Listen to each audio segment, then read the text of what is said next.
Hello everyone, अपना reaction पर आपका स्वागत है। आज हम जिस वीडियो पर रिएक्ट करने जा रहे हैं उस वीडियो का टाइटल है धनुर्वेद के इस ज्ञान को हम नहीं भूले होते तो आज पूरी दुनिया पर राज करते।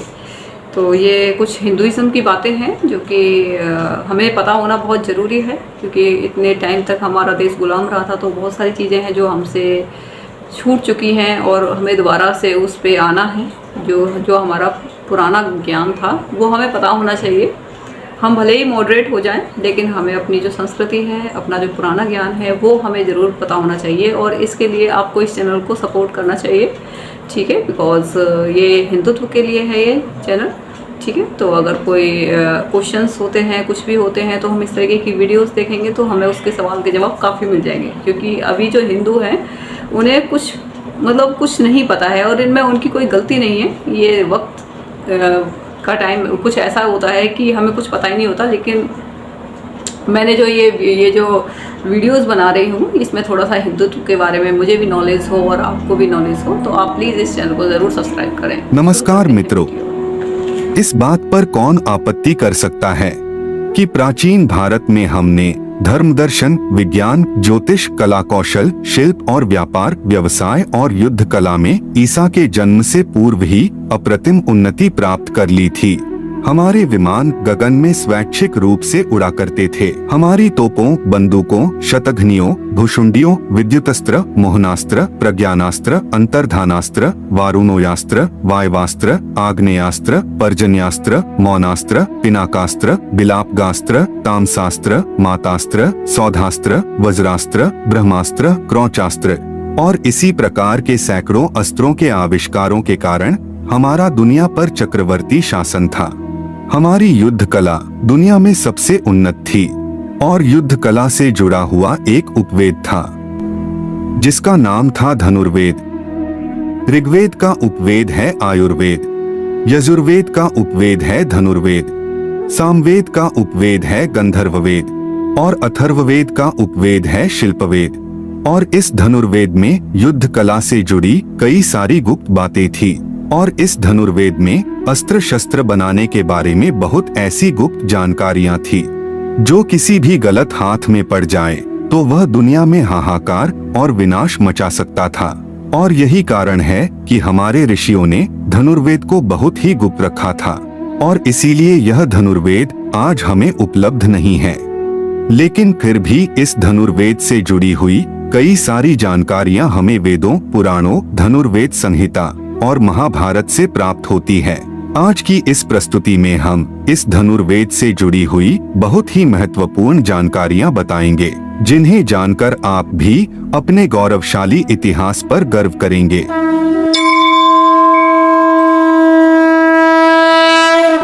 शिव धनुर्वेद के मतानुसार सबसे पहले भगवान शिव ने परशुराम को धनुर्वेद का उपदेश दिया और फिर विश्वामित्र, वशिष्ठ, राम, द्रोण, भीष्म आदि ने धनुर्वेद का उपदेश प्राप्त किया। धनुर्वेद युद्ध कला के 4 पहलुओं को दर्शाता है।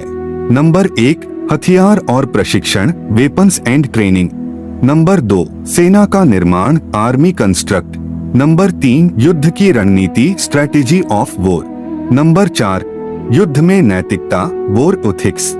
आइए हम सबसे पहले हथियारों और प्रशिक्षण के बारे में विस्तार से जानकारी प्राप्त करते हैं। धनुर्वेद में हथियारों के 4 प्रकार बताए गए हैं। पहला प्रकार है मुक्त। मुक्त हथियार यानी ऐसे हथियार जिनको फेंककर मारा जाए। मुक्त हथियारों के 2 प्रकार है, यंत्र मुक्त और पाणी मुक्त। यंत्र मुक्त में क्षेपणी, भुसुंडी यानी कि बंदूक, शतघ्नि यानी कि तोप के द्वारा छोड़े गए हथियारों को यंत्र मुक्त कहते हैं। याद रहे कि वैदिक काल में भी बंदूक और तोप जैसे हथियार भी मौजूद थे। पाणी मुक्त में चक्र जैसे हाथ से फेंककर मारे जाने वाले हथियारों का समावेश होता है। दूसरा प्रकार है अमुक्त हथियार, जिन्हें हाथ में पकड़कर चलाया जाता है, जैसे कि तलवार, छुरी, गदा इत्यादि। तीसरा प्रकार है मुक्तामुक्त हथियार। इसमें ऐसे हथियार आते हैं जो युद्ध की स्थिति के अनुसार फेंककर या बिना फेंके इस्तेमाल किए जाते थे, जैसे कि परशु, भाला, शक्ति इत्यादि। चौथा प्रकार है मंत्र मुक्त। ऐसे हथियार जिनको मंत्रों के द्वारा छोड़ा जाता हो, जैसे कि धनुष बाण। अब जानते हैं युद्ध के प्रकार। तो धनुर्वेद में युद्ध के 7 प्रकार बताए गए हैं। धनुष युद्ध, चक्र युद्ध, कुंत या भाला युद्ध, खड़ग युद्ध, छुरिका युद्ध, गदा युद्ध और बाहु युद्ध। धनुर्वेद में इस 7 प्रकार के युद्ध कौशल को बड़े ही विस्तार से बताया गया है। साथ में युद्ध करने वाले हथियार से लेकर युद्ध के मैदान में उस हथियार का प्रभावी ढंग से उपयोग कैसे करें, इसका बारीकी से वर्णन किया गया था। उदाहरण के लिए हम यदि धनुर्विद्या को ही ले ले तो इस धनुर्विद्या के अंतर्गत धनुष को किससे और कैसे बनाना है, बाण कैसा होना चाहिए, धनुष की प्रत्यंचा कैसी होनी चाहिए, लक्ष्य कितने प्रकार के होते हैं, इन सब की बारीक से बारीक जानकारी दी जाती है। नंबर 1, धनुष। 5.5 हाथ लंबा धनुष श्रेष्ठ होता है। ऐसा धनुष देवताओं का धनुष कहलाता है। धनुष्य 4 तरह के लोह द्रव्य सोना, चांदी, तांबा और काला लोहा से बनाया जाता है। इसके अतिरिक्त कश्मीर में पाए जाने वाले शरभ नाम के महामृग के सींगों से भी धनुष बनाया जाता है। और तीसरे प्रकार के धनुष बांस, चंदन, शालमली, धानवन, शाल, ककुभ और अबनुस की शाखाओं से धनुष बनाया जाता है। नंबर 2, प्रत्यंचा। धनुष के दोनों सिरों पर बांधी जाने वाली डोरी को प्रत्यंचा, गुणा, मौरवी और जीवा नामों से पुकारते हैं। यह प्रत्यंचा रेशम, हिरण और भैंसे की तांत से बनाई जाती थी। इसके अतिरिक्त पके हुए बांस, कपास, मूंज, आक आदि से भी प्रत्यंचा को बनाया जाता था। नंबर 3, बाण। बाण 3 प्रकार के होते थे। नंबर 1, स्त्री बाण, जो आगे से भारी होता है, जिसे लंबी दूरी के लक्ष्य को भेदने के लिए चलाया जाता है। नंबर 2, पुरुष बाण। पुरुष बाण पीछे से भारी होता है और यह बाण मजबूत पदार्थ को भी छेद और काट देता है। यह बाण कम दूरी के लिए चलाया जाता है। नंबर 3, नपुंसक बाण। यह बाण एक समान भार का होता है और इसे निशाना सीखने के लिए उपयोग किया जाता है। बाण का फल। बाण के अग्रभाग को फल कहते हैं और इन बाण फलों को अपनी जरूरत के अनुसार भिन्न भिन्न आकार में बनाया जाता है। आरा मुख का उपयोग ढाल छेदन करने के लिए किया जाता है। शुरप हाथ काटने के लिए, गोपुच्छ का उपयोग निशाना लगाने के लिए, अर्धचंद्र का उपयोग ग्रीवा और बाण काटने के लिए, सूचिमुख का उपयोग बख्तर छेदन के लिए किया जाता है। भल्ल से हृदय का भेदन करना, वत्स्यदंत से धनुष की ग्रेन काटना, द्विभल्ल से बाण रोकना, कार्णिक से लोहे के बाण काटना और काकतुंड का उपयोग झटके का प्रभाव पैदा करने के लिए होता है। धनुर्वेद बाण के फलों को विषाक्त बनाने की विधि भी बताता है। इस श्लोक में बताया गया है कि सरकंडे की जड़ को स्वाति नक्षत्र में बाण के फल पर लगाने से बाण जहरीला बन जाता है और ऐसा बाण लगा हुआ घाव असाध्य बन जाता है। अस्त्र और शस्त्र।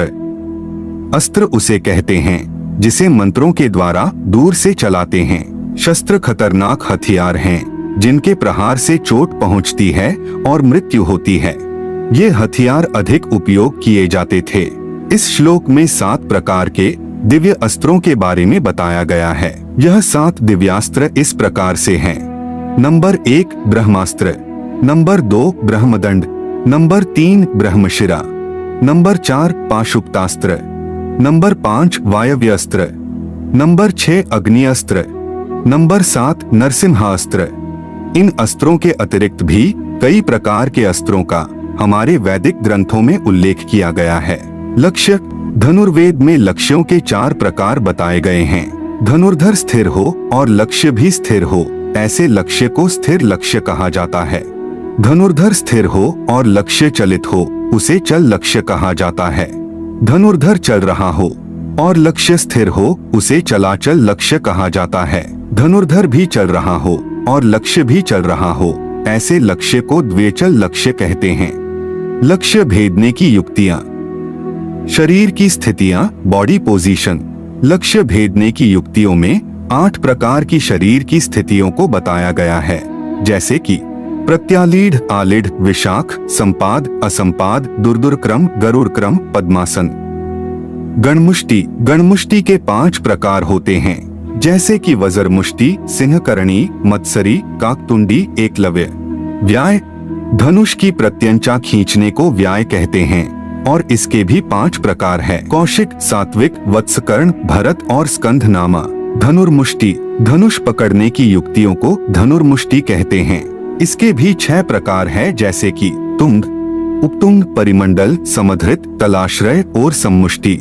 दूसरा अध्याय, सेना का निर्माण, आर्मी कंस्ट्रक्ट। महाभारत ग्रंथ से हमें सेना निर्माण के बारे में बहुत ही महत्वपूर्ण जानकारी प्राप्त होती है। महाभारत के कुरुक्षेत्र में पांडवों और कौरवों दोनों की संयुक्त 18 अक्षौहिणी सेना तैनात थी, जिसे हम 18 बटालियन कह सकते हैं। लेकिन यह अक्षौहिणी सेना कैसे बनती है? अक्षौहिणी सेना के बारे में महाभारत के आदि पर्व में हमें एक श्लोक मिलता है, अक्षौहिण्या परिमाण नराश्वर्थदंतिना। अब देखते हैं कि इसका क्या अर्थ होता है। नर का अर्थ होता है पैदल सैनिक, अश्व का अर्थ होता है घुड़सवार, रथ का अर्थ होता है रथ और दंती का अर्थ होता है हाथी। अब आपको क्या दिखाई देता है? हाँ, यह शतरंज है। सेना के 4 विभागों को सेना के 4 अंग कहा जाता है, जिससे शब्द बना चतुरंग, जिसको कई लोग चतुरंगी सेना भी कहते हैं। और इसी से युद्ध कला का एक खेल बना, जिसे प्राचीन भारत में चतुरंग कहते थे। और काल क्रम में चतुरंग का अपभ्रंश होकर जो शब्द बना वह है शतरंज। तो अब आप समझ सकते हैं कि यह शतरंज का खेल कितना पुराना है और इसका जन्म कहाँ हुआ था। आइए अब अक्षौहिणी सेना के एक छोटे से हिस्से पत्ती को देखते हैं। एक पत्ती में 5 पैदल सैनिक, 3 घोड़े, 1 हाथी और 1 रथ होता है। 3 पत्ती का एक सेना मुख, 3 सेना मुख का एक गुल्म, 3 गुल्म का एक गण, 3 गण की एक वाहिनी, 3 वाहिनी का एक प्रूतना, 3 प्रूतना का एक चमू, 3 चमू का एक अनिकिनी और 10 अनिकिनी की एक अक्षौहिणी सेना बनती है। एक अक्षौहिणी सेना में 21,870 रथ, 21,870 हाथी, 65,610 घोड़े, 1,09,350 पैदल सैनिक होते हैं। तो मित्रों, आपने देखा कि प्राचीन समय में भी हमारे यहाँ सेना कितनी सुव्यवस्थित थी। आगे की जानकारी हम भाग 2 में बताएंगे। अगर प्रस्तुति पसंद आई है तो कमेंट में जय सनातन संस्कृति अवश्य ही लिखना। धन्यवाद। इंटरेस्टिंग और इंफॉर्मेटिव, और ये सारी बातें जब हम जब पता चलती हैं तो बड़ा प्राउड फील होता है और दुख भी होता है कि ये सारी चीज़ें जो हमारे जो पुराने जो इन्वेडर्स थे उनकी वजह से हम उनको मेंटेन नहीं रख पाए, जो भी रीज़न था। तो बड़ा ही प्राउड फील होता है कि इतनी नॉलेज थी। और जैसे अब इन्होंने अक्षौहिणी के बारे में बताया, ये चतुरंग के बारे में बताया, शतरंज के बारे में बताया कि पूरा एक श्लोक है बाकायदा, और श्लोक भी ऐसे हैं कि आपको पढ़ने में प्रॉब्लम हो जाए। मतलब संस्कृत इतने हाई लेवल की यहाँ पर एजुकेशन थी।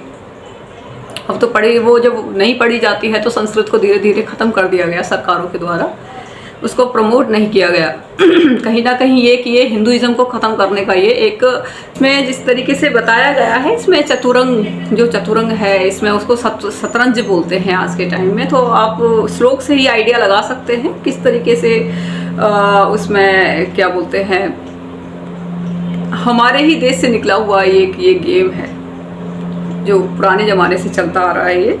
और उसमें किस तरीके से मतलब किस तरीके से तीरों का यूज़ करते थे, किस तरीके से इतना बड़ा धनुष बाण होता था, पूरा 5-6 फुट का होता था वो, और किस तरीके से उसको बनाया जाता था, उसमें कितनी धातुएं यूज़ होती थी। और जो आपकी जो प्रत्यंशिया जो बोलते हैं, कहते हैं जो प्रत्यंशिया चढ़ाते हैं धनुष के ऊपर, वो किस किस तरीके से बने होते थे। और जो मृग मतलब जो हिरण होते हैं उससे भी धनुष बनाए जाते थे। तो बहुत ही आप ये बोल सकते हैं कि कल्चर संस्कृति बहुत ही पीक पे थी, बहुत इंटेलिजेंट जिसे बोल सकते हैं। और उसके बाद बताया था कि जो धनुर्वेद, ये इसमें धनुर्वेद में क्या था, इसमें युद्ध से रिलेटेड सारी चीज़ें थी। ठीक है, अब इस चीज़ को अब हर किसी को तो बता नहीं सकते, क्योंकि हो सकता है कि किसी गलत शक्ति के हाथ में ये लग जाए और इसका मिस यूज़ करे। तो ये क्या था कि जो सही जो वैसे लोग थे उनके हाथ, ऋषि मुनि जो कि कभी किसी का बुरा नहीं चाहते थे, उनके पास में ये धनुर्वेद थी। ठीक है, लेकिन क्या था कि धीरे धीरे क्या है कि ये जब इन्वेडर्स आए या फिर जो भी कुछ ऐसा हुआ कि वो धीरे धीरे वो समाप्त हो गई, या फिर लेकिन कुछ अभी वेदों में है तो उसको हम मतलब देख रहे हैं। तो बड़ा ही अच्छा लगता है कि इतना नॉलेज था हमारे पूर्वजों के पास में, और इतनी सारी नॉलेज होने के बाद भी जब हमसे कोई क्वेश्चन पुट करता है तो बड़ा अजीब लगता है। अजीब इसलिए लगता है क्योंकि हमें अपने ग्रंथों के बारे में, धर्म के बारे में हमें नॉलेज नहीं है। इतना नॉलेजेबल, इतनी मतलब प्योरिटी, सब कुछ इतना अवेलेबल होने के बाद भी अगर कोई हमसे क्वेश्चन पुट करता है ना, तो हमें अपने ऊपर शर्म करनी चाहिए, ठीक है। और हमें नॉलेज लेनी चाहिए अपने धर्म ग्रंथों के बारे में, हमें पढ़ना चाहिए, ठीक है। और कोई कुछ भी क्वेश्चन, और दूसरों के भी पढ़ना चाहिए, सो दैट आपको पता चले कि भाई दूसरों के उसमें क्या है, वो क्या क्वेश्चन पुट करते हैं, ठीक है। आपको भी क्वेश्चन पुट करने चाहिए कि आपके ये ऐसा क्यों है, आपको भी नॉलेज प्राप्त होगी। और अपने धर्म ग्रंथों के बारे में भी हमें पता होना चाहिए, बहुत ज़रूरी है। तो जितने भी हिंदू हैं, सनातनी हैं और कोई और भी हैं जो कि देखना चाहते, तो आप प्लीज़ सपोर्ट कीजिए और इस चैनल को प्रमोट कीजिए जितना हो सकता है, ठीक है। और अगर आप न्यू है चैनल पे तो इसे सब्सक्राइब जरूर करिएगा, इसे लाइक कर दीजिएगा, इसे शेयर जरूर कर दीजिएगा। Good bye.